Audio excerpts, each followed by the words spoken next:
ভক্তবৃন্দের চরণে আমার কোটি কোটি দণ্ডবত প্রণিপাত। আজ পূর্ণ মাঘ মাস, বৈষ্ণব ভাষায় কি বলে কি মাধব মাস। সেই মাসের শুক্লপক্ষের সপ্তমী তিথি, এটা আমরা কি বলি মাকড়ি সপ্তমী। অর্থাৎ সূর্য এখন কোথায়? সূর্য এখন মকর রাশিতে প্রবেশ করেছে, সেই জন্য বলে মাকড়ি সপ্তমী। এই শুভ তিথির সন্ধ্যাতে আমরা সমবেত হয়েছি গৌরানা ঠাকুর অদ্বৈতাচার্যের আবির্ভাব তিথি। তাই সপ্তমীর তিথিটির নাম হয়ে গেছে অদ্বৈত সপ্তমী। যেমন কৃষ্ণ জন্মাষ্টমী, রাধাষ্টমী, ঠিক তেমনি অদ্বৈত সপ্তমী। এই মাঘ মাসে শ্রীপঞ্চমীর পর যে সপ্তমীর তিথিটি হয় মনে রাখবেন, এই তিথিতে এই শুক্লপক্ষের সপ্তমী তিথিতে অদ্বৈত প্রভুর আবির্ভাব। গৌর হরিকে জানতে হলে আগে অদ্বৈত প্রভু এবং নিতাই চাঁদকে আগে জানতে হয়। অদ্বৈত প্রকটীকৃত নরহরি কৃষ্ণ, অদ্বৈত প্রকটীকৃত গৌর হরিকে প্রকট করেছিলেন কে? প্রকট করেছিলেন অদ্বৈত প্রভু। নামটি শুনে বুঝতে পারছেন, হরিনাথ দ্বৈতা। শ্রীহরির সঙ্গে তিনি অভিন্ন। গোবিন্দ যা, অদ্বৈত প্রভু তাই। মহাবিষ্ণুর অবতার শ্রী অদ্বৈত চন্দ্র। আমরা গান করেন তো পদ্ধতি, মহাবিষ্ণু অবতার শ্রী অদ্বৈত চন্দ্র। মহাবিষ্ণু হলেন ভগবান যখন ঐশ্বর্য মূর্তি থাকেন তখন তার চারটে গুহা থাকে, বাসুদেব, সংকর্ষণ, প্রদ্যুম্ন, অনিরুদ্ধ। এদিকে আবরণ দেবতা বলা হয়। এই সংকর্ষণের অংশ হলেন মহাবিষ্ণু নারায়ণ, এরই অবতার হলেন অদ্বৈত প্রভু। এই অদ্বৈত প্রভুর আসল স্বরূপ ইনি সদাশিব। কোথায় রয়েছেন? গোলকে রয়েছেন সদাশিব মূর্তিতে। সদাশিব কারণ সমুদ্র তীরে 700 বছর ধরে তপস্যা করলেন। 1 বছর 2 বছর নয়, 700 বছর ধরে কঠোর তপস্যা করলেন। সেই তপস্যায় মহাবিষ্ণু নারায়ণ প্রত্যক্ষীকৃত হলেন, হয়ে বললেন, দেখো সদাশিব, তুমি আর আমি অভিন্ন। কলিযুগে ভগবান শ্রীহরি গৌরাঙ্গ রূপে আবির্ভূত হবেন। তার পূর্বে তুমি আবির্ভূত হবে আমার সঙ্গে সম্মিলনে। মহাবিষ্ণু এবং সদাশিব দুই মূর্তি এক হয়ে গেলেন। বললেন, নাভা দেবীর গর্ভে এবং কুবেরের পুত্ররূপে। নাভা এবং কুবেরের পুত্ররূপে। শ্রীহট্ট আমরা সবাই জানি, এখন বাংলাদেশের শ্রীহট্টে মাকড়ি সপ্তমী একটা বড় তিথি। এই দিনে বড় উৎসব হয় শ্রীহট্টে, খুব বড় উৎসব হয়। আর এই দিনে এসেছিলেন নাভা দেবীর কোল আলো করে কমলাক্ষ। তখন তো অদ্বৈত নাম ছিল না, নাম ছিল কমলাক্ষ। কেন কমলাক্ষ নাম? কমলের মতো অক্ষি দুটি যার। কমল মানে পদ্মের পাপড়ি, সে পদ্মের পাপড়ির মতন টানা টানা চোখ, আকর্ণ বিস্তৃত। এটি ভগবত্তা লক্ষণ। ভগবান আমাদের চোখ যেমন ছোট ছোট, আর ভগবানের চোখে একেবারে আকর্ণ বিস্তৃত, পদ্মের পাপড়ির মতন। উপরার নিষ্ঠা রক্তাভ, মাঝখানটি সাদা, পদ্মের পাপড়ি। তাই তার নাম রেখে কমলাক্ষ। অর্থাৎ ভগবান শ্রীহরি যেমন কমললোচন, অদ্বৈত প্রভু তেমনি কমললোচন। এমন এক পরিবেশে জন্ম, দিব্য পরিবেশে ভগবানের কাছে প্রার্থনা জানিয়েছিলেন দীর্ঘকাল নাভা দেবী এবং পিতা কুবের। সেই তপস্যার ফল এই কমলাক্ষ। কমলাক্ষ আসার পরই জননী নানান রকম মাঙ্গলিক চিহ্ন দেখতে পান। একদিন দেখলেন যে কোলে করে বসে আছেন কমলাক্ষকে, দেখছেন সব তীর্থ এসে বন্দনা করছে আমার সন্তানকে। মায়ের মনটা কেমন হয়ে গেল। বলেন, ঘুম থেকে উঠেই বলছেন, মা তুমি কি চিন্তা করছিলে গো? আমি তোমার বলে বসছিলাম, তুমি কি চিন্তা করছিলে? না বাবা তোকে বলবো না। বলো মা, বলো না তুমি কি চিন্তা করছিলে? আমি দেখলাম জানি স্বপ্নে সব তীর্থ এসে তোকে বন্দনা করছে। বললেন, মা তুমি তীর্থ স্নান করতে চাও? তাহলে আমি সব তীর্থকে নিয়ে এসে তোমার বাঞ্ছা পূর্ণ করব। চলো মা, বারুণীর দিন মধুকৃষ্ণা ত্রয়োদশী, ওই দিন বারুণী স্নান হয় না? বারুণী স্নান, মাকে নিয়ে গেলেন পরবর্তী ঝর্ণা থেকে, দেখছেন সব তীর্থ। ওই দেখো মা, ওই দেখো মা গঙ্গা। মা গঙ্গা বলছেন, আমি গঙ্গা, আমি যমুনা, আমি নর্মদা, আমি কাবেরী, আমি সিন্ধু, আমি সরস্বতী, সব নদীর জল প্রবাহিত। দেখুন বাল্যকাল থেকে কেমন অদ্ভুত অলৌকিক সমস্ত তীর্থকে নিয়ে এলেন। না ভেবেল পনা তীর্থ, অদ্বৈত আজ সেই পনা তীর্থ রয়েছে। অদ্বৈত প্রভু বাল্য শিক্ষা কেমন করে আরম্ভ করে, দেখুন বাল্য শিক্ষাটা গ্রামের চতুষ্পার্থে পড়লেন। পণ্ডিত্য তার অপূর্ব, এই বয়সে ছেলে সমস্ত ব্যাকরণ শাস্ত্র যেটা 1 বছরে শেখা হয় 1 মাসে শিখে ফেলছে। ভগবান তো যিনি সমস্ত বিদ্যার অধিপতি, ইয়া সর্বজ্ঞ সর্ববিদ, তিনি এসেছেন। এটা তার বিদ্যা শিক্ষাটা তার একটা লীলা। যেমন কৃষ্ণচন্দ্র 64 দিনে 64 কলা বিদ্যা আয়ত্ত করেছেন। সন্দীপনী মুনির কাছে 64 দিন পড়েছেন। 64 যত বিদ্যা এই 64 কলার মধ্যে সীমাবদ্ধ। এক এক দিনে গেছিল এক একটা বিদ্যা শিখতে। সঙ্গীত শিখতে একদিন, বাজনা শিখতে একদিন, সাহিত্য শিখতে একদিন, অলঙ্কার শিখতে একদিন, এমনি করে 64 দিনে 64 কলা বিদ্যার অধিপতি হয়েছে। অখিল বিদ্যার গুরুজী হওয়ার পর এবার তো গ্রাম্য পাঠশালা থেকে চলে যাবেন। কোথায় যাবেন?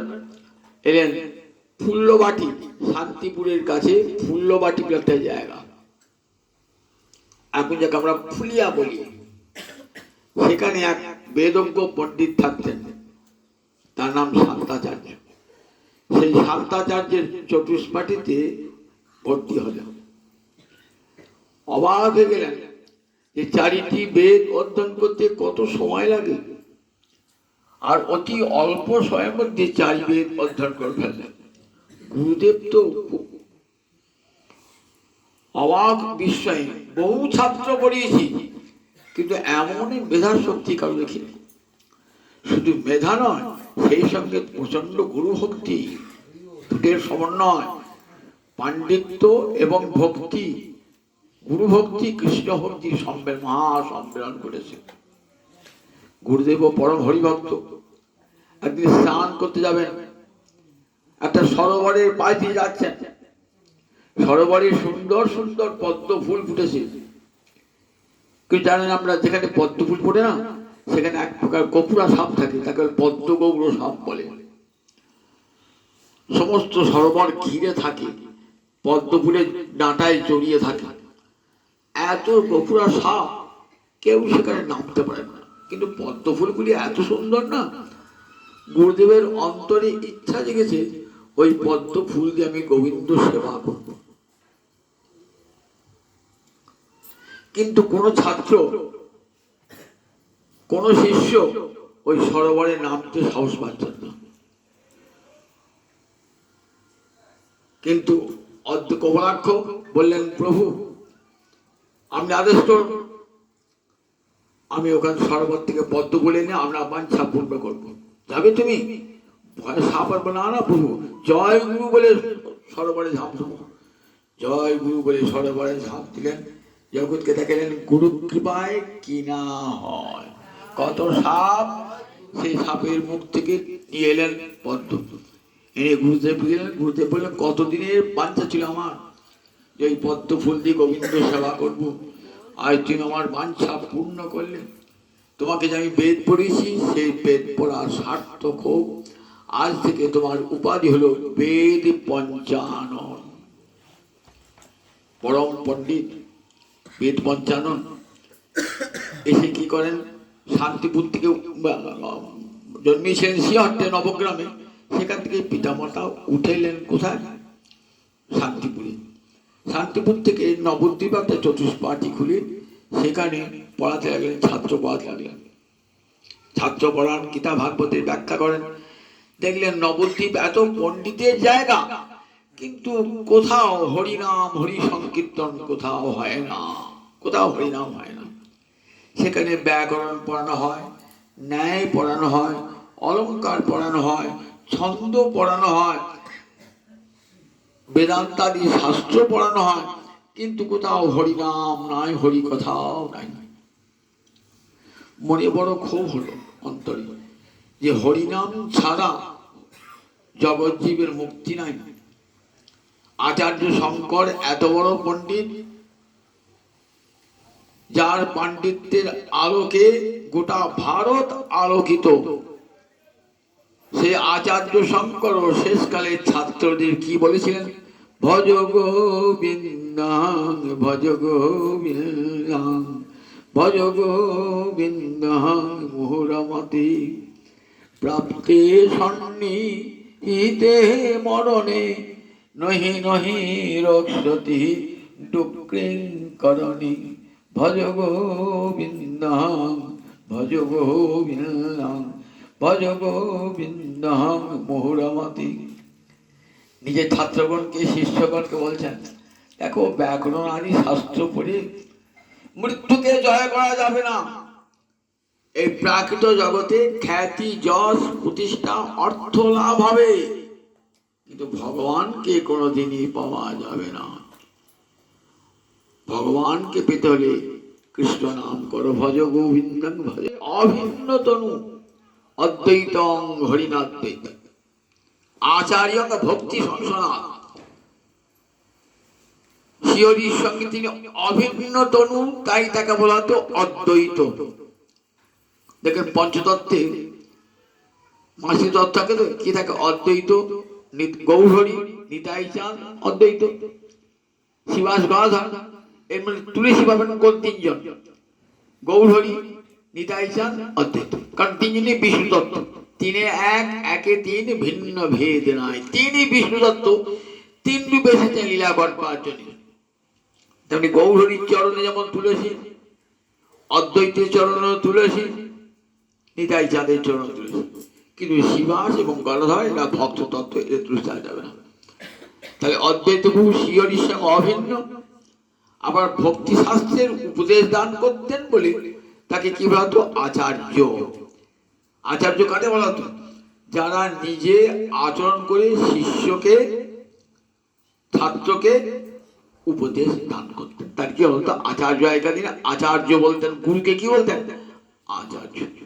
আচরণ করেন বলে আচার্য। নিজে আচরণ না করলে কখন অপরকে শিক্ষা দান করা যায় না। গুরুদেব নিজে আচরণ করে তবে শিক্ষা দান করেন অপরকে। একজন আচার্যের কাছে এক বৃদ্ধা রমণী এসেছেন, এসে বলছেন, বাবা আমার এই নাতনি বড় গুড় খেতে ভালোবাসে, তা গুড় খেলে কৃমি হয় বাবা, তা তুই বলো না, তোমার মুখে কথা খাওয়ালে ও আর গুড় খাবে না। তা বলেন, দেখো মা তুই 15 দিন বাদে এসো। এই কথাটা বলতে আবার 15 দিন বাদে? হ্যাঁ বাবা 15 দিন বাদে এসো। 15 দিন বাদে এলেন। আসার পর তাকে বলছেন সেই বৃদ্ধার নাতনিকে, এই মা তুই আর গুড় খাবি না। এরপর থেকে ওই নাতনি আর গুড় খাবে। বৃদ্ধা উনি বলছেন যে আচ্ছা বাবা আমাকে 15 দিনের বাদে আবার আশা করলে, বুড়ো মানুষ কতটা পথে গেলাম, এটা 15 দিনের আগে বললে কি হতো, আমাকে কষ্ট কষ্ট না। বলেন দেখো মা, আমি যে গুড় খেতে খুব ভালোবাসি, আমি নিজে খাই আর অপরকে কামড় করে বলবো গুড় খেও না, আমি এই পুরো দিন একবার গুড় মুখে তুলি নাই, তাই আমার কথাটা কাজে লাগবে। ঠিক আগেকার দিনে গুরুরা নিজেরা আচরণ করতেন, শিষ্যকে শিষ্য সেটি অনুসরণ করতেন। তাই আচার্য অদ্বৈত প্রকটীকৃত। দেখলেন কোথাও হরিনাম সংকীর্তন নাই, অথচ হরি সংকীর্তন ছাড়া জীবের মঙ্গল হবে না। কি করলেন? ভগবানকে আনতে হবে, ভগবানকে নিয়ে জীবকে হরি বলাতে হবে। কি করে ভগবানকে আনবো? ভগবান কি আমার বশীভূত নাকি? ভগবান কি আমার অধীন নাকি? আমি আমার ভৃত্যকে বলতে পারি এই আমার কাছে আয়, আমার সেবা কর, আমার ভৃত্য শুনবি। ভগবানকে আমার ভৃত্য নাকি? আমি তো ভগবানের ভৃত্য, ভগবানকে বলি আমি আসবো। শাস্ত্র খুলে করে দেখছেন যে ভগবানকে কেমন করে আনা যায়। পরম পণ্ডিত তো, চারি বেদ যার ঠোঁটের ডগা, সরস্বতীর বর পুত্র। যে শাস্ত্র খুলে দেখছেন, শাস্ত্রে এক জায়গায় বলা আছে তুলসী দল মাত্রেন জলস্য চুলুকেন বা বিকিনিতে সমাত্মানং ভক্তি ভূ ভক্ত বৎসল। একটা তুলসী পাতা আর এক গণ্ডূষ গঙ্গা জল যদি কেউ গোবিন্দ চরণে গোবিন্দায় নম বলে অর্পণ করে, গোবিন্দ কি করেন? নিজের আত্মাকে তার কাছে বিক্রয় করে দেন। আমি যদি নিজেকে আপনার কাছে বিক্রয় করে দিই, তাতে আমি আপনার অধীন হয়ে গেলাম। ভগবান তার আত্মাকে বিক্রয় করে দেন যে একটি তুলসী পাতা আর এক গণ্ডূষ গঙ্গা জল গোবিন্দ চরণে দেন। কৃষ্ণকে তুলসী জল দেয় যেই জন, তার ঋণ শোধিতে কৃষ্ণ করেন চিন্তন। জল তুলসীর সম নাহি অন্য ধন, তারে আত্মা বেচি করে ঋণের শোধন। কবিরাজ গোসাই বলছেন, আচ্ছা তোমাকে জল দিল, তুলসী দিল, ঋণ হয়েছে, তার ঋণটা তুমি শোধ করতে পারো। তুমি তো বৈকুণ্ঠেশ্বর গোলকেশ্বর, সেখানে মণি রত্ন সব দিতে পারত। বলে জল তুলসীর সম নাহি অন্য ধন, জল আর তুলসীর, গঙ্গা জল আর তুলসীর সমান ধন আমার বৈকুণ্ঠ নাই, গোলকেও নাই। তাহলে কি করে ঋণ শোধ করবো? মহাজনের কাছে আমার ঋণ আছে, শোধ করতে পারছি না, টাকা নাই, পয়সা নাই, আমি কি বলবো? আমি আপনার গোলামি খাটবো, যা বলবেন তাই করবো, টাকা শোধ করতে পারলাম না। ভগবান তিনি ভক্তি বলেন যে তোমার দেনা তো শোধ করতে পারলাম না, ঋণ তো শোধ করতে পারলাম না, তুমি যা বলবে তাই করবো। দেখুন জল তুলসীর এত মূল্য, একটি তুলসী পাতা এক গণ্ডূষ, আর কিচ্ছু দিতে হবে না গোবিন্দকে, একটা তুলসী পাতা এক গণ্ডূষ গঙ্গা জল প্রতিদিন দেবেন, যারা দীক্ষা গ্রহণ করেছেন যারা, গোবিন্দ এতেই তুষ্ট হয়ে যান। গঙ্গার তীরে বসেন, শান্তিপুরে ঘাটে বসে তুলসী পাতা আর গঙ্গা জল দিয়ে দিন কাঁদেন, হে প্রাণনাথ, হে গোবিন্দ, হে প্রাণ কৃষ্ণ, এসব জগজ্জীব যে কৃষ্ণ বলে না, জগজ্জীবকে তুমি কৃষ্ণ বলো, কৃষ্ণ বলো। জগজ্জীব কৃষ্ণ নাম বলে জীবের মঙ্গল হবে কেমন করে? কৃষ্ণ নামে ভক্তি শূন্য সকল সংসার, প্রথম কলিত হইল ভবিষ্য আচার। কোথাও কৃষ্ণ নাম নাই, কৃষ্ণ নাম ছাড়া জীবের মুক্তি হবে না।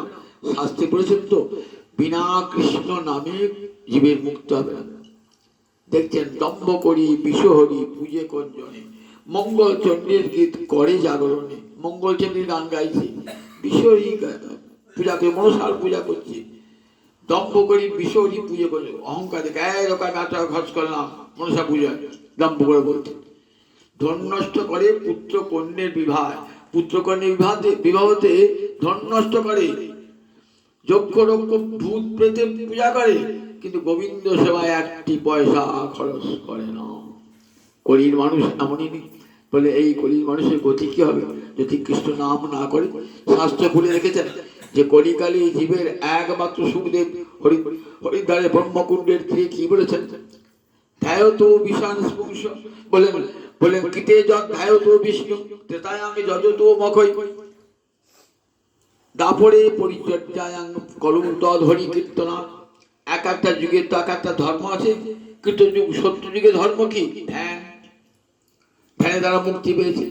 ত্রেতা যুগে যজ্ঞ, তারপরে পরিচর্যা অর্চনা, আর কলিকালে বাহুদেলে হরে কৃষ্ণ কৃষ্ণ কৃষ্ণ হরে হরে, হরে রাম রাম রাম হরে হরে।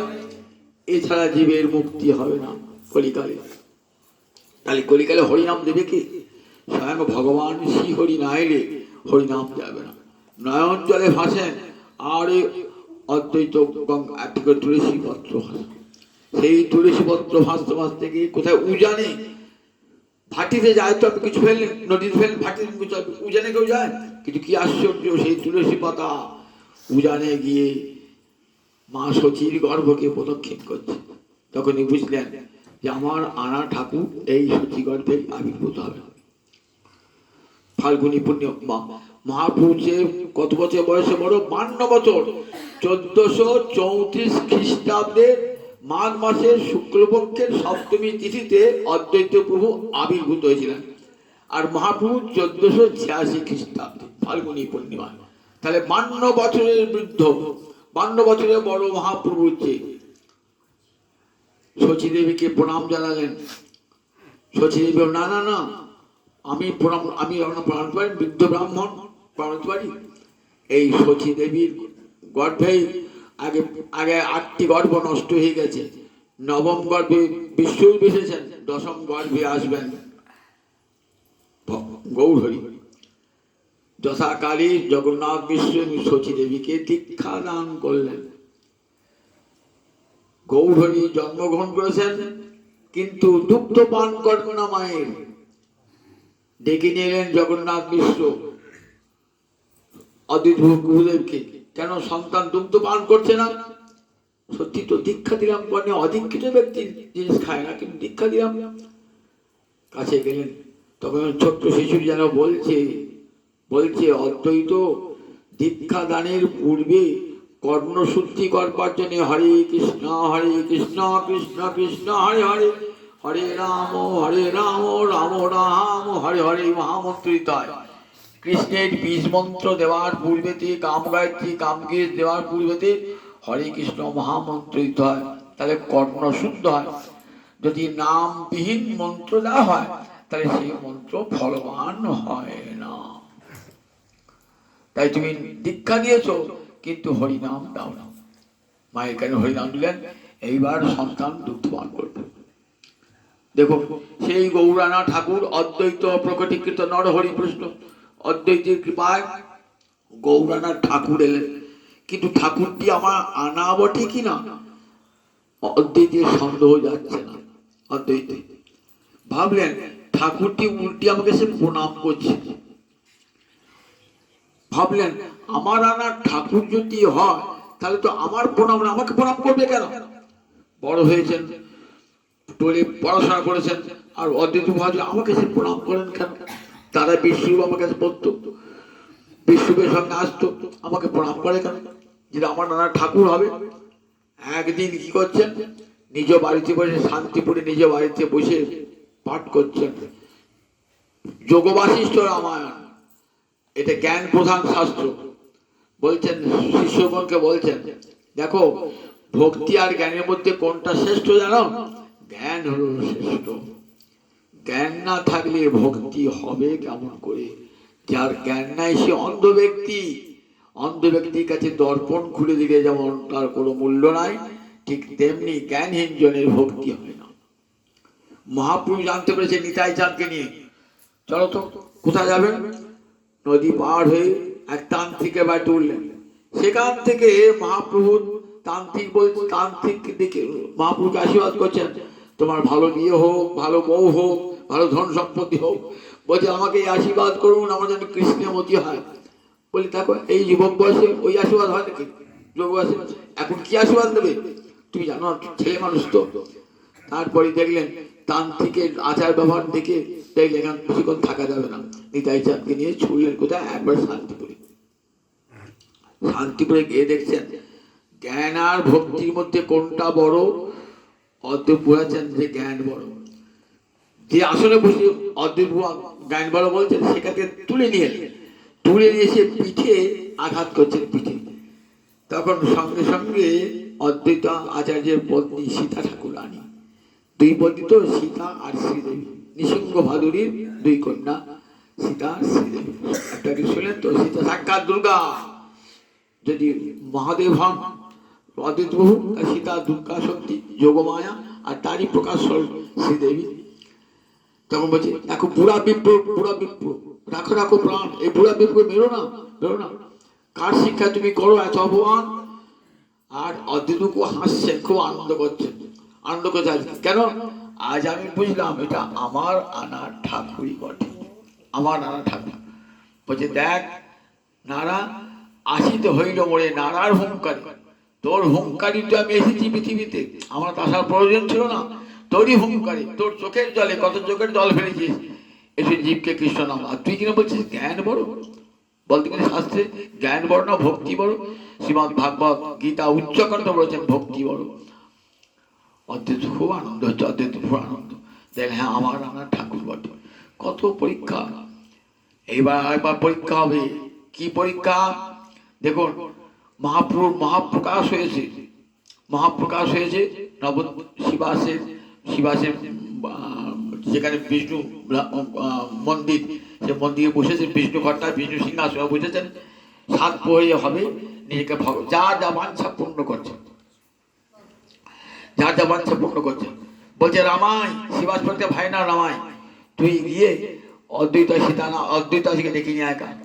কি বলবি? যার লাগি করিলা তুমি বিস্তর আরাধন, যার লাগি করিলা তুমি বিস্তর ক্রন্দন, যার লাগি করিলা তুমি বিস্তর উপবাস, সে প্রভু তোমার লাগি হইলা প্রকাশ। যাও ডেকে নিয়ে এসো। গিয়েছেন না শান্তিপুরে গিয়েছেন। কি জন্য এসো আমায়? তোমাকে নিতে এসছি। আমাকে নিতে এসছো? আমাকে নিতে এসছো কি জন্যে? বলে তোমার, তুমি যার জন্য উপবাস করছিলে, ক্রন্দন করছিলে, আরাধনা করছে, সেই প্রভু এসেছে। বললেন শাস্ত্রে কোথাও বলা নাই যে নদিয়া নগরে ভগবান আবির্ভূত হবে। বলে সে তো জানি না, সে তো জানি না, তুমি গিয়ে দেখবে। আবারও বলছেন চলো। আচ্ছা আমাকে আমাকে নিতে বললো? বলে হ্যাঁ। তখন বলছেন চলো, ঠিক আছে যাবো, দেখবো আমার আনা ঠাকুর বটে কিনা। যদি আমার মাথায় তার যুগল চরণ তুলে দেয় তবে জানবো আমার আনা ঠাকুর।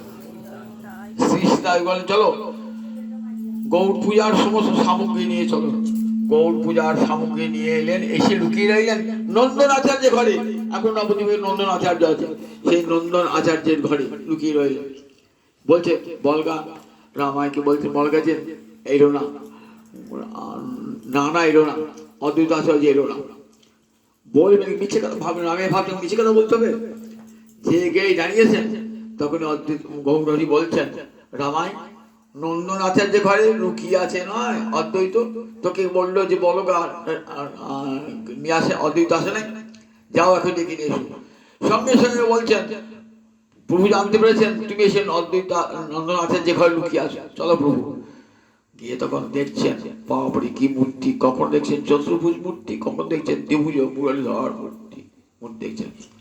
পাদ পদ্মে রমা আর ছত্র অনন্তদেব ছত্র ধারণ করেছেন।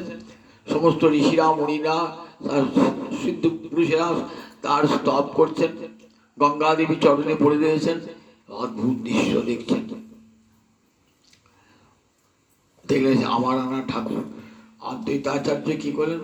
ধীরে ধীরে ধীরে ধীরে চরণ প্রান্তে পৌঁছালেন। চরণ প্রান্তে পৌঁছিয়ে গঙ্গা জল দিয়ে সেই চরণ ধুয়ে দিলেন, সুবাসিত জল দিয়ে চরণ ধুলেন, গন্ধদ্রব্য ঢাললেন। তারপর দুটি চরণে নমো ব্রহ্মণ্য দেবায় গো ব্রাহ্মণ হিতায় জগদ্ধিতায় শ্রীকৃষ্ণায় গোবিন্দায় নমো নমো বলে দুটি চরণে তুলসীপত্র দান করে ভগবানকে আরতি করলেন। আরতি করে বললেন, তখন অন্তর ইচ্ছা এখনো তো চরণ দিতে দেয়, বললেন দীর্ঘ হয়ে চরণের বন্দনা করতে করে, তুমি বিষ্ণু, তুমি কৃষ্ণ, তুমি নারায়ণ, তুমি মৎস্য, তুমি কুর্ম, তুমি সে বামন, এমনি করে স্তুতি করছেন। স্তুতি করতে করতে কি চরণের বর্ণিতে চরণ ভাসে নয়নের জলে, দিগল হইয়া পড়িল চরণের তলে। বর্ণিতে চরণ ভাসে নয়নের জলে, চরণের বর্ণনা দিতে দু নয়নে জলধারা দিঘর হয়ে পড়লেন চরণে। তখন কি করলেন? সর্বভূত অন্তর্যামী শ্রী গৌরাঙ্গ রায় যুগল চরণ তুলিয়া দিল অদ্বৈতের মাথায়। অদ্বৈতের মাথায় বলে অদ্বৈত নাচ, আমার কীর্তনে নাচ, অদ্বৈত নেই। তখন বয়স্ক মানুষ অদ্বৈত প্রভু নৃত্য করছেন, অদ্বৈত প্রভু। আবার দেখুন বুড়ো মানুষ গম্ভীর বেদজ্ঞ পণ্ডিত কোনোদিন নাচেন না, আর নৃত্যকে অবাক সবাই দেখছেন যে বৃদ্ধ ব্রাহ্মণ নৃত্য করছে। বৃদ্ধ ব্রাহ্মণ নিজের গলার মালা খুলে দিলে, বলে অদ্বৈত আমার কাছে বর চাও। আমি সব সঙ্গে সঙ্গে বলছি, অনেক রাত হয়ে গেছো, অদ্বৈত আমার কাছে বর চাও। তাহলে কি বর চাইবো প্রভু? না চাইতেই বর পেয়ে গেছি, তোমার সাক্ষাৎ দর্শন পেয়েছি, আবার কি বর চাই? কোনো বর চাই না। বর নেবে না? একটা বর দাও, একটা বর। কি বর দাও? যেন মূর্খ যারা, নীচ যারা, শূদ্র যারা, স্ত্রী জাতি যারা, তারাও যেন তোমার হরিনাম করার অধিকার পায় তোমার কীর্তনে আছে। দেখেছেন সেই যুগে কত বড় মানুষ, যেখানে নারীর অধিকার ছিল না, শূদ্র জাতি অধিকার ছিল না, ব্রাহ্মণের কর্মেতে কি বল চাইলেন। দেখুন এত বড় বেদজ্ঞ পণ্ডিত ব্রাহ্মণ, উচ্চকোটির ব্রাহ্মণ, বলেন স্ত্রী শূদ্র মূর্খ নীচ চণ্ডাল পর্যন্ত যেন হরিনামে অধিকার পায়। সবাই যেন তোমার নাম ওই সংকীর্তনে বাহু তুলে হরে কৃষ্ণ কৃষ্ণ কৃষ্ণ হরে হরে, হরে রাম রাম রাম হরে। সবাই কি দাও এই ভজন, বলেন তথা তাই হবে। চণ্ডালে তোমার নাম কীর্তন করু, তোমার নাম কীর্তনে ব্রাহ্মণের পাশে চণ্ডাল নাচুক প্রভু। আমি এটা দেখতে চাই। দেখেছেন কেমন অদ্বৈত প্রভুর প্রার্থনাটা কেমন? যেন হরিভক্তি সকলের হয়, উচ্চ নিচ ভেদ যেন না থাকে, নারী পুরুষ ভেদ যেন না থাকে, সবার অধিকার যেন এই হরিনাম সংকীর্তনে। হরিনাম সংকীর্তন যেন সার্বজনীন হয়, বিশ্বজনীন হয়। তখনকার দিনে ধর্ম কাম ছিল বলতে কি, ব্রাহ্মণের ধর্মে আর কারু যাবার অধিকার ছিল না। অন্য কোনো জাতি যার যোগ্য অধিকার নাই, যার যোগ্য থেকে 50 হাত দূরে বলতে যাও তুমি শূদ্র আছো, তুমি বৈশ্য আছো, তুমি নারী আছো, এখানে এসো না, ধর্মে দিতেন না। কিন্তু দেখুন আমার মহাপ্রভু আসার পর হরিনাম যজ্ঞে বামুনের পাশে চণ্ডাল, পুরুষের পাশে নারী, সবার গলায় কণ্ঠে মালা আর হরিনাম করছেন। এই ধর্মকে সকল জীবের হাতে দেওয়া মহাপ্রভু কত বড় অবদান আমার অদ্বৈত পেয়েছি। তাই নয়, তৎকাল যুগে হরিদাস তো মুসলমান, সে হরিদাসকে দীক্ষা দান করেছিলেন, মুসলমানকে দীক্ষা দান করেছিলেন। বলেন কৃষ্ণ নামে সবার অধিকার, মুসলমানও কৃষ্ণ নাম করে, মুসলমান খ্রিস্টান জৈন বৌদ্ধ যারাই চাইবে তারা কৃষ্ণ নাম করতে পারবে। কৃষ্ণ নামে কোনো বাদ বিচার নাই। নিতাই চাঁদকে বললেন যাও নিতাই চাঁদ, জগৎ জীবের দাঁড়ে দাঁড়ে নাম নেবে, চণ্ডাল পতির জীবের ঘরে ঘরে যাইয়া হরিনাম মহামন্ত্র দিচ্ছেন বিলাইয়া। নিতাই আমার তার আদেশে হরিনাম মহামন্ত্র জগৎ জীবের দাঁড়ে দাঁড়িয়ে দিয়েছেন। অদ্বৈত আচার্য নিতাই চাঁদ চেয়েছিলেন জগতের প্রতিটি জীব, নারী জাতি ধর্ম বর্ণ নির্বিশেষে সবাই যেন হরিনাম করে, বাহু তুলে হরিনাম করে। আমার মহাপ্রভুর নাম সব গৌর হরির নাম, কৃষ্ণ নাম যেন জগতের সর্বত্র বিতরিত হয়। মহাপ্রভু সন্ন্যাস গ্রহণ করে অদ্বৈতে গৃহে উঠেছিলেন।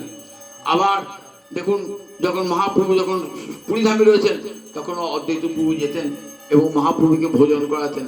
একদিন একটা কাহিনী বলেছেন কি, মহাপ্রভু যখন যান না অদ্বৈতে গিয়ে সঙ্গে 10-12 জন সন্ন্যাসী নিয়ে যান। তা মহাপ্রভু ভালো করে খান না, সবারও খান, সন্ন্যাসী একা বলে খুব ইচ্ছা মহাপ্রভুকে একা খাওয়াবো, কেউ যেন সঙ্গে না আসে। দেবরাজ ইন্দ্রকে প্রার্থনা করছেন, ইন্দ্র আর যে মহাপ্রভু যখন আসবেন তখন খুব জানি ঝড় বৃষ্টি হয়, তাহলে মহাপ্রভু একা আসবেন আর সঙ্গে আসতে পারবেন না। প্রবল ঝড় বৃষ্টি, কিছুই নাই, ঝড় বৃষ্টির সময় নয়, কিন্তু প্রবল ঝড় বৃষ্টি। মহাপ্রভু সঙ্গে যারা আসলেন তার ছড়ি ছিটকি পড়েছেন, মহাপ্রভু একে হরে কৃষ্ণ বলেছেন। আর অদ্বৈতরা যে কি আনন্দ, ইন্দ্রকে সহস্র ধন্যবাদ জানাচ্ছেন।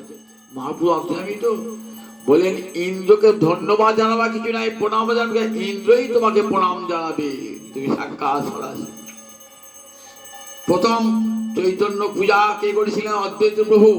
আবার চৈতন্যকে নিয়ে নাম কৃষ্ণ নাম প্রথম করেছিলেন আমার অদ্বৈত প্রভু শ্রী চৈতন্য নারায়ণ করুণা সাগর, দিন দুঃখিতের বন্ধু মোরে দয়া করো, এই কীর্তন অদ্বৈত আচার্য করেছেন। সেই অদ্বৈত আচার্য মহাপ্রভু নিতাই চাঁদ অপ্রকট হওয়ার পরও দীর্ঘদিন 125 বছর প্রকট ছিলেন। 125 বছর প্রকট ছিলেন। প্রকট 125 বছর প্রকট থেকে জগতে সর্বত্র হরিনাম হরি সংকীর্তন প্রচার করেছিলেন। তার বর্ণনা আমরা চৈতন্য ভাগবতী, চৈতন্য চৈতামৃতি, অদ্বৈত মঙ্গলে, ঈশান নাগরে, অদ্বৈত প্রকাশে এই সামান্য সামান্য বর্ণনা আমরা অদ্বৈত বহু পেয়ে থাকি। অদ্বৈত বহু আজ আবির্ভাব তিথি, এই আবির্ভাব তিথিতে অদ্বৈত বহু চরণে কোটি কোটি প্রণাম জানিয়ে, গৌর ভক্তের চরণে কোটি কোটি প্রণাম জানিয়ে, কৃষ্ণ ভক্তের চরণে, সমবেত ভক্তের চরণে কোটি কোটি প্রণাম জানিয়ে আজকের অদ্বৈত প্রভু কথা বিরতি এইখানে। আর অনেক আছে গেছে, অনেক কিছু বলবার একটু বলতে পারলাম না, অনেক আছে গেছে। কাজে এইখানে আজ হরিকথার বিরতি। আপনারা অদ্বৈত প্রভুকে প্রতি বৎসর যেন এই অদ্বৈত শব্দকে অদ্বৈত প্রভুকে স্মরণ করেন। আর গৌর হরি কথা যখনই চিন্তা করবেন তখন মনে রাখবেন অদ্বৈত প্রভুর কথা, নিতাই চাঁদের কথা। এই দুজন না এলে পরে, দুই প্রভু আর এক আমার মহাপ্রভু, এ না হলে জগতে হরিনাম হরিকথা কখনো প্রচারিত হতো না। সেই অদ্বৈত সীতানাথ তার চরণে প্রণাম জানিয়ে আজ এখানে হরিকথা বিরতি। জয় তাই জয় তাই। ওর গান আজকে গাইব, একটু ভালো করে শুনেন। তারপরে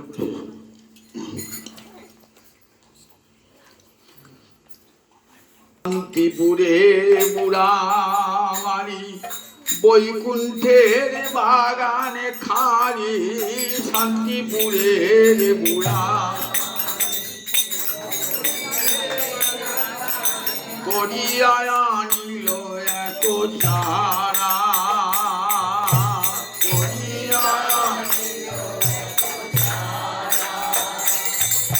শান্তিপুরের বুড়া মারি, বৈকুণ্ঠের বাগানে খালি,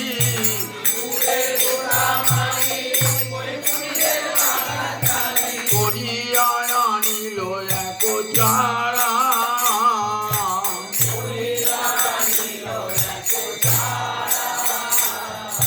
নিতাই মালিরে পাইয়া চারা তার হাতে দিয়া,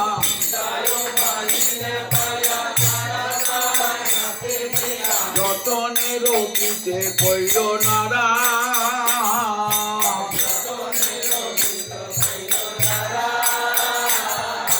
নদিয়া উত্তম স্থান তাহাতে করি উদ্যান,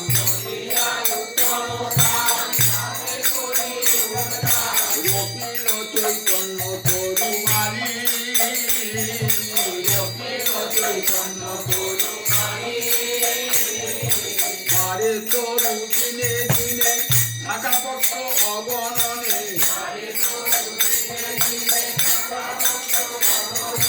গদাইল জন্মে জলধারী,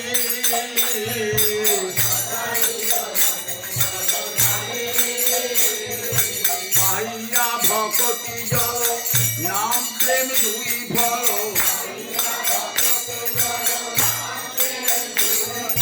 প্রচলিল সে তরু সুন্দর,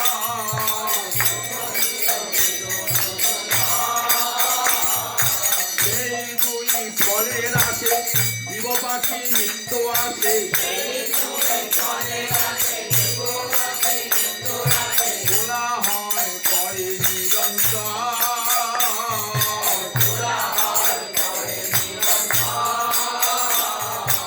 আনন্দে নিতাই মালি মাথায় লইয়া ডালি, দুই ফল সবারই বিলায়,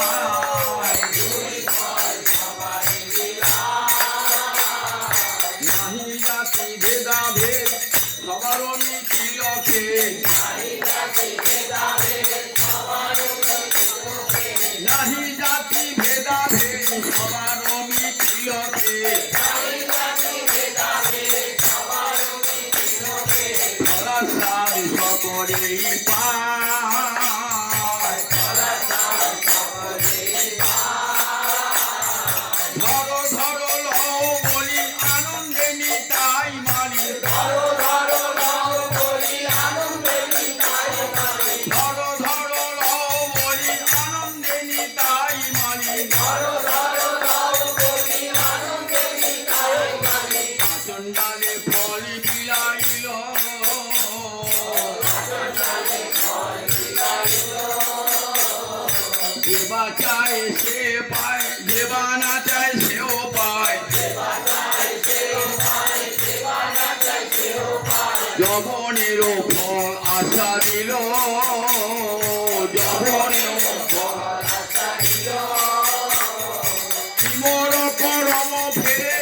হেরিনু সে অবসে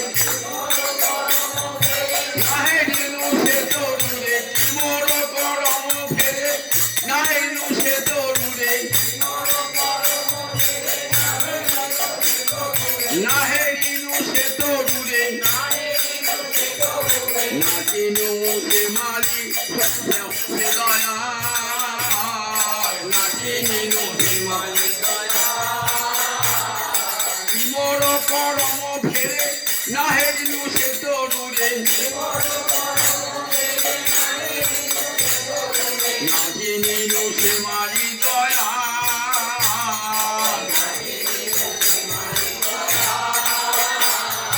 কৃষ্ণদাস দুদাস হয় দন্তে দিন ধরি কয়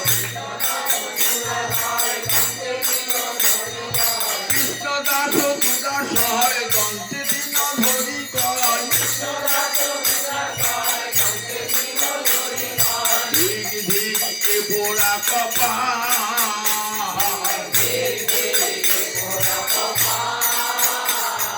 ধিক ধিক এ পোড়া কপাল ধিক ধিক এ পোড়া কপাল জয় রাধে জয় জয় রাধে কৃষ্ণ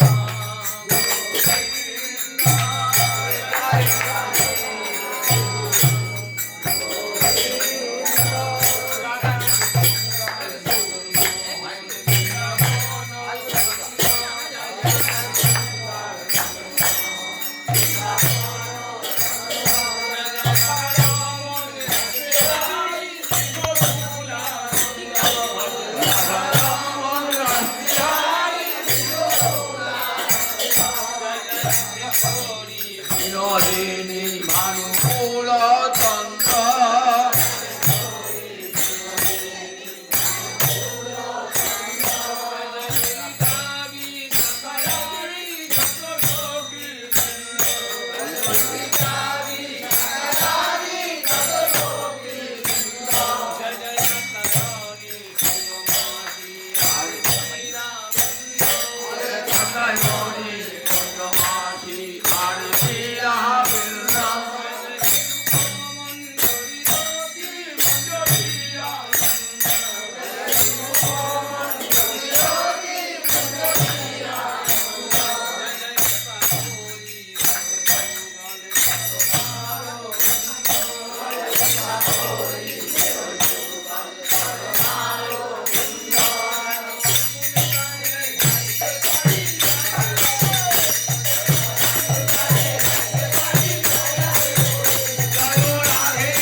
अपना अपन गुजे की जाए गोल बाटिया विलासित करने माँ गंगा की बाटिया दाल गादा जो जनन ठाकुर की जाए टाटा धाम की जाए माँ मासी जाए अद्वैत प्रभु की जाए अद्वैत प्रभु की जाए अद्वैत प्रभु की जाए।